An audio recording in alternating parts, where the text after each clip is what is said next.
Hi, everybody. I trust you're all well. I know some of you are not feeling too great, like my friend Kathy, who had a nasty fall, Mary Ann, who are not feeling too bright either. A bunch of old crocs we are. Well, at least some of us. But you know what? We are still here and we can still keep each other company. And seen in the light of what happened recently in Israel and elsewhere, we have so much to be grateful for, even those old aches and pains. Like my grandmother used to say, she was grateful for every pain she had when she woke up in the mornings because it meant she was still alive. So let's get together, gather around our phones and laptops or tablets, and let's chat. Okay, so in today's Daily Mail, I think the early edition or yesterday's late edition, I wouldn't know which one due to the time differences, but I got it first thing this morning. Anyway, whatever. The Daily Mail had a spread on Harry and Meghan returning by private plane from the islands to Atlanta. Atlanta?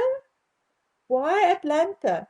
Don't these two have children at home in Montecito? It is 2006 miles or 2,260 kilometers from Atlanta to Montecito. 2006 miles away from their children. So, I mean, they've been away from home for 7 days already. And instead of flying straight home to be with their children, they fly to Atlanta. What for? What are they doing in Atlanta? Well, not that I really care what they're doing in Atlanta, but the scenario surrounding these poor invisible children is indeed becoming ridiculous. It really is. Look, I'm sure the children are properly taken care of.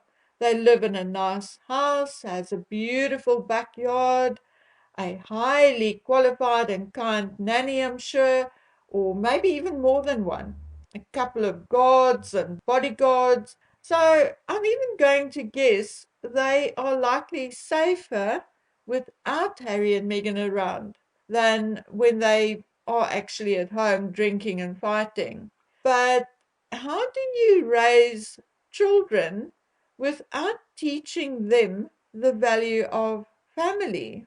Look what not having a mother around did to Meghan. Look what it did to Harry. And now they're doing the same and worse to their children. Yes, look, I think they are doing worse because both Meghan and Harry knew and visited with their grandparents and extended family when they were children.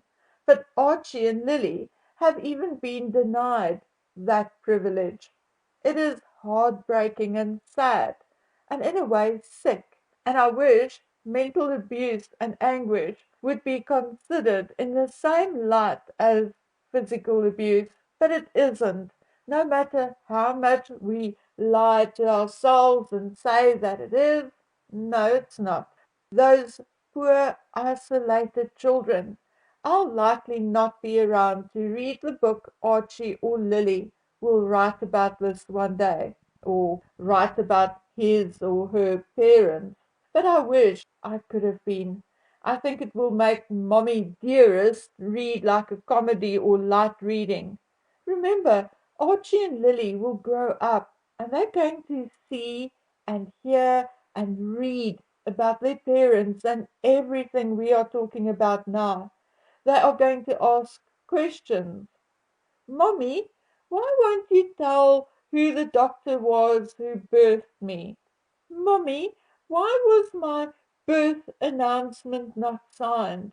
Mommy, why didn't you take us to Portugal so we could play on the beach with cousins August and Ernest?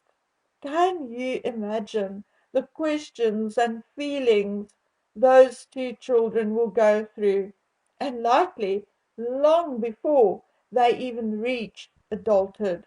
I honestly wish the truth about the births of these two children would come out so that decisions can be made with regards to these children and they can be helped while they are still young.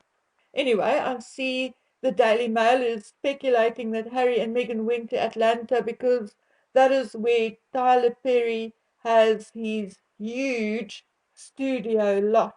Mm. I'm curious whether it was Tyler Perry's private jet they borrowed to go to St. Vincent and the Grenadines. So, was this entire vacation set up and paid for perhaps by Uncle Ty?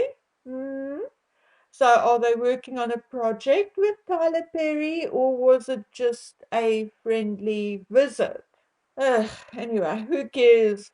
We'll soon enough find out. Old Meg will start leaking as soon as we stop talking about their trip to the islands.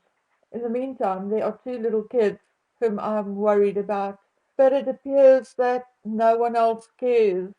Instead, they will rather fawn over megalomaniac wearing a long-sleeved dress and scarf and bare feet in ugly slops.